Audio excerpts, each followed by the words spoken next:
You're a couple weeks into camp now, starting to get a look at your depth chart. What kind of overall improvement do you see, or what's your overall impression of the defense so far?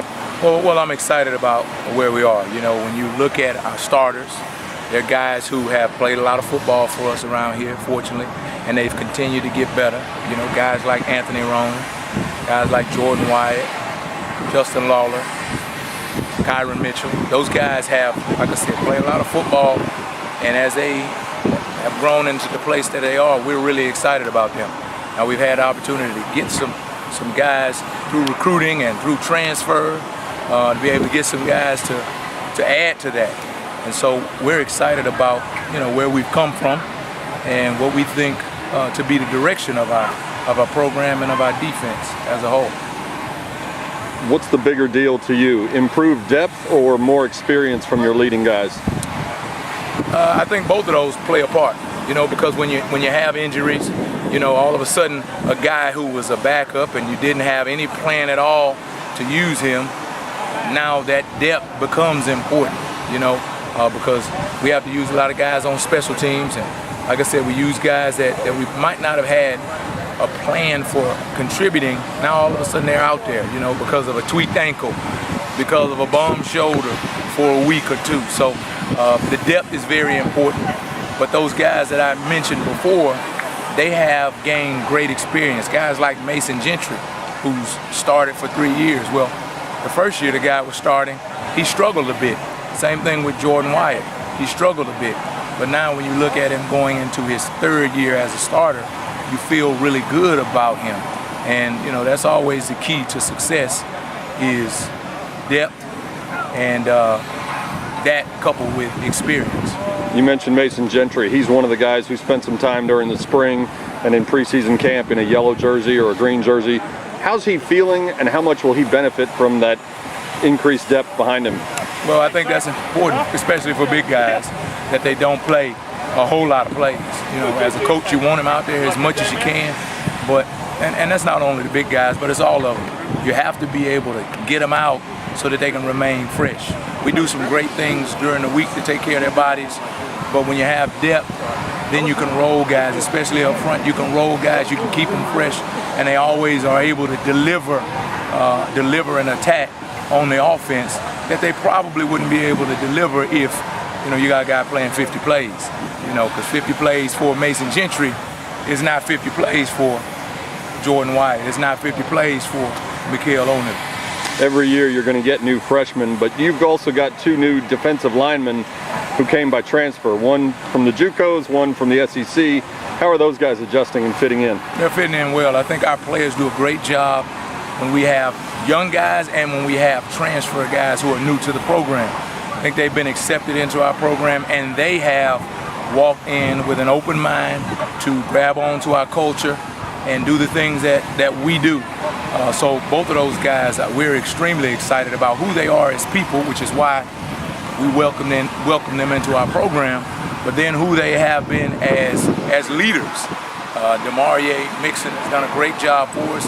Cullen Pono Davis has done a great job as well. They're good people, like I said, but they also have proven to be good football players, and they're gonna have good seasons as far as what we see from them now in practice. When you talk about leadership, one of the guys you lost from last year, Jackson Mitchell, did so much just from a leadership standpoint, both on and off the field. In the linebacker group, is that now Anthony Roan's role, or who's sort of the leader of that linebacker group? Well, Anthony Roan has been a guy who's kind of been a staple in that room, and so with losing a guy like Jackson, we look to him to be an increased leader for us.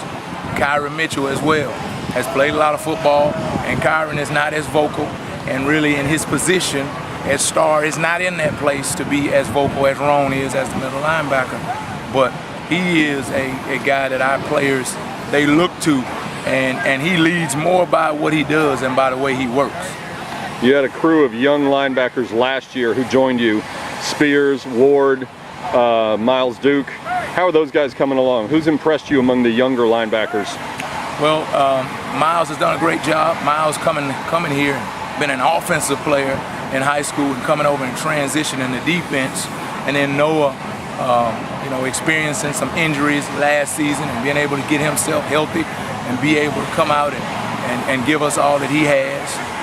But we also have some others. Delano Robinson has stepped in as a young player and is picking it up. Shane Haley as well, stepping in as a young player and proving to be really smart and understanding the game even at an early age. So we kind of look to those guys to be able to contribute early and mix them right into that group of linebackers that we already have. Is that something where simply the numbers that you've got dictate they have to play, or is linebacker one of those spots where great athletic ability allows players to contribute earlier than they might at another spot? Well, I think that position, much like ours on defense, that position is a verbal, it's a communicating position. They got to get guys lined up. They got to know, they have to understand what their jobs are, but then they also have to get other people in the right place. So it's very difficult for a young guy to be able to do that, to have the confidence, to have the leadership, to have the football IQ to be able to do it. And that's why I spoke of those guys, they coming in early have shown to have that, to possess those attributes. Like I said, that position is one where it's really tough to do it, as well as the safety position, because they get us lined up in the secondary and we rely on them and their ability to be able to communicate to get us in the right place quite often. You mentioned the safeties. One of the guys who got a lot of attention in the spring was Elijah McQueen, who came in early from high school and seemed to make plays every day out here in practice. And Coach Morris even said there might be a situation where you bring him up to the linebacker spot, the star linebacker in certain situations. Is that still part of the plan, or do you worry about overloading him too much when it's early on? We're always looking to find a place, right, to find a role, to find a package for guys with talent, and he does have incredible talent. So we're working and continuing to find the place, continue to look to find a place where we can use him best, but then also not overload him, right? He's a freshman, and he has incredible ability, but he's also a freshman, and we want to make sure that we keep him safe, as best as I can say it, is keep him safe, to keep him in a place where he can use that athletic ability, use those skills that he has, but keep him in a place where we don't break his sword, we don't put too much on him. Your secondary lost a couple of veterans in Horace Richardson and Darrion Millines, who not only were very talented players, but had played a lot and were leaders, got people lined up correctly. Does that role now fall a lot on Jordan Wyatt just because of seniority, or who's sort of the quarterback of your secondary? Well, he's the older guy. You know what I mean? He's the older guy. So I don't know that guy.